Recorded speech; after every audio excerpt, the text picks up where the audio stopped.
Hi friends, అందరికీ నా హృదయపూర్వక నమస్సుమాంజలి. మీ జీవితం మీ చేతుల్లో పార్ట్ 6 4వ భాగం. ఇతరుల శుభాల్ని సహించలేకపోవడం. నాకు ఒక క్లయింట్ ఉండేవాడు. అతడు ఎప్పుడూ ఇతరుల ధ్యాసను తన వైపుకు తిప్పుకోవాలని ప్రయత్నిస్తూ ఉండేవాడు. నా క్లాస్కి అంతరాయం కలిగించడానికి కావాలని ఆలస్యంగా వచ్చేవాడు.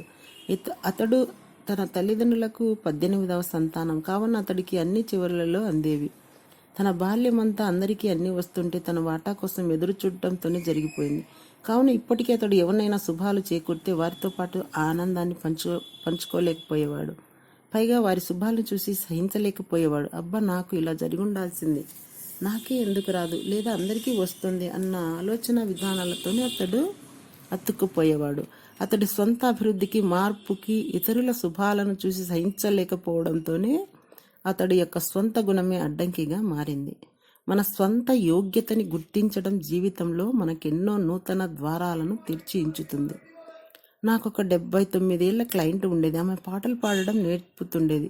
ఆమె స్టూడెంట్స్ ఎన్నో టీవీ ప్రోగ్రామ్స్లో వస్తుండేవారు. ఆమె కూడా అలా టీవీ ప్రోగ్రామ్స్లో కనబడాలని ఉండేది. కానీ అందుకు ఆమె జంకుతుండేది. నేను ఆమెతో, చూడండి, మీలాంటి వారు ఇంకెవరూ లేరు, మీలాగా మీరుండండి, దీన్ని ఒక సరదాగా అనుకుని చేయండి, మీరు అందించే దాన్ని సరిగ్గా స్వీకరించేందుకు బయట ప్రపంచంలో ఎంతో మంది ఉన్నారు, మీరు ఉన్నారని వారికి తెలియాలని చెప్పి ఆమెను ప్రోత్సహించాను.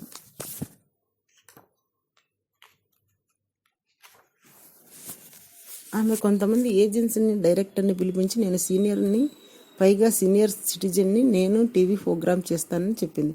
కొద్ది కాలంలోనే ఆమెకు టీవీ ప్రోగ్రాంలో అవకాశం వచ్చింది. అప్పటి నుంచి ఆమెకి వెనుదిరిగి చూడలేదు. ఇప్పటికీ ఆమె టీవీలలో, మ్యాగజైన్స్లో కనిపిస్తూ ఉంటుంది. సరదాగా అనుకుని చేస్తే ఏ వయసులోనైనా కొత్త కొత్త కెరియర్స్ని ప్రారంభించవచ్చు.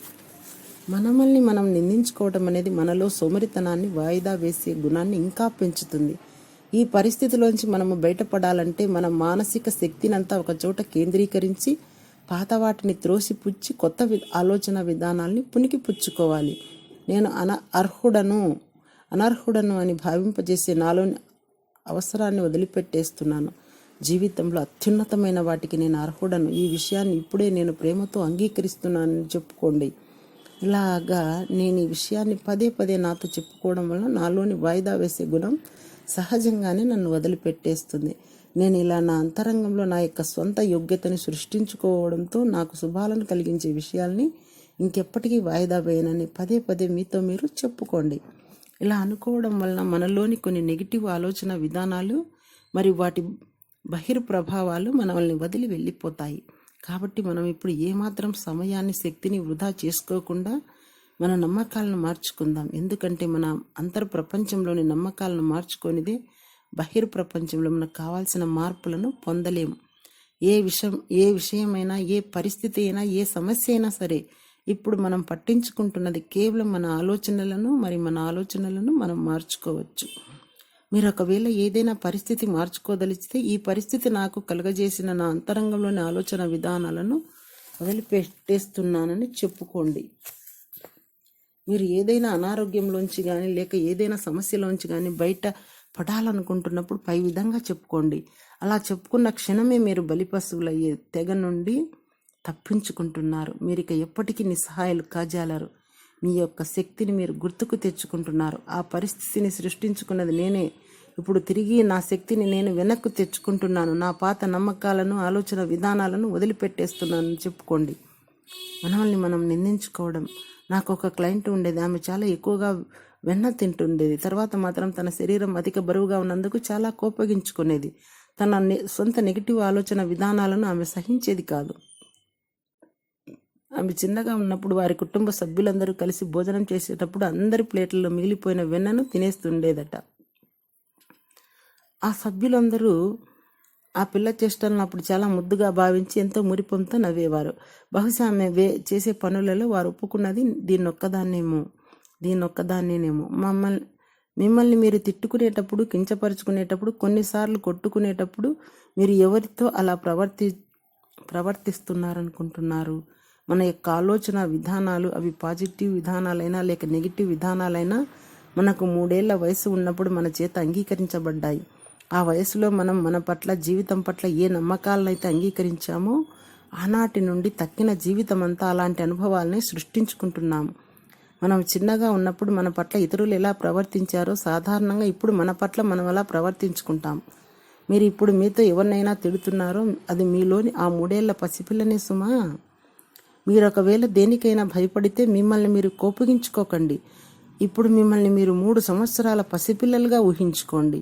ఒకవేళ మీ ముందు ఒక చిన్న పిల్ల 3 ఏళ్ల పసిపిల్ల భయంతో కంపిస్తుంటే మీరేం చేస్తారు? మీరు ఆ పిల్ల పట్ల కోపగించుకుంటారా? లేదా ఆమెను దగ్గరికి తీసుకొని భుజంపై చేయేసి ఆ పిల్లకు ఒక సంరక్షణ భావాన్ని కలిగిస్తారా? మీ చుట్టూ ఆనాడు ఉన్న పెద్దలకు అలా చేయడం తెలియలేదేమో. ఇప్పుడు మీరు మీ జీవితంలో పెద్దలయ్యారు. ఇప్పుడు మీలోని పసిపిల్లను సరిగ్గా చూసుకోవాలా లేదా? అలా చూసుకోకపోతే అది చాలా బాధాకరం. గతంలో ఏమి జరిగి ఉన్నా అది జరిగిపోయింది. ఇప్పుడు ఈ క్షణంలో మీ పట్ల మీరు మీకు ఇష్టం వచ్చిన విధంగా ప్రవర్తించుకునే అవకాశం ఉంది. భయంతో కంపిస్తున్న ఒక చిన్నారికి కావాల్సింది రక్షణ, చీవాట్లు కాదు. మిమ్మల్ని మీరు తిట్టుకోవడం అనేది మిమ్మల్ని ఇంకా భయభ్రాంతులకు లోను చేస్తుంది. మీలోని ఆ 3 ఏళ్ల పసిపిల్లకు సమస్యల్లోంచి బయటపడే ఆస్కారమే లేకుండా చేస్తుంది. ఎప్పుడైతే తనకు రక్షణ లేదని భావిస్తుందో అది తనకు ఇంకా కొన్ని సమస్యలను కొని తెచ్చుకుంటుంది. బాల్యంలో ఆ పసిపిల్ల కించపరచబడ్డప్పుడు ఎలా బాధపడేది, ఇప్పుడు మిమ్మల్ని మీరు కించపరుచుకుంటే మీలోని ఆ పసిపిల్ల అలాగే బాధపడుతుంది. మీ పట్ల మీరు చాలా దయతో ప్రవర్తించండి. మిమ్మల్ని మీరు మంచిగా ఒప్పుకోవడం, మిమ్మల్ని మీరు ప్రేమించుకోవడం ప్రారంభించండి. మీలోని ఆ పసిపిల్లని తన యొక్క శక్తి సామర్థ్యాలను సంపూర్ణంగా వ్యక్తపరిచేటట్లు తయారు చేయడానికి ఇదే సరైన మార్గం. Thank you. రోజు ఇలా అనుకోవాలి. నేనున్న ఈ జీవిత పరంతత్వంలో అంతా సవ్యంగా ఒకటిగా సంపూర్ణంగా ఉంది. నాలో ఏదైనా మార్పును నిరాకరించే ధోరణులు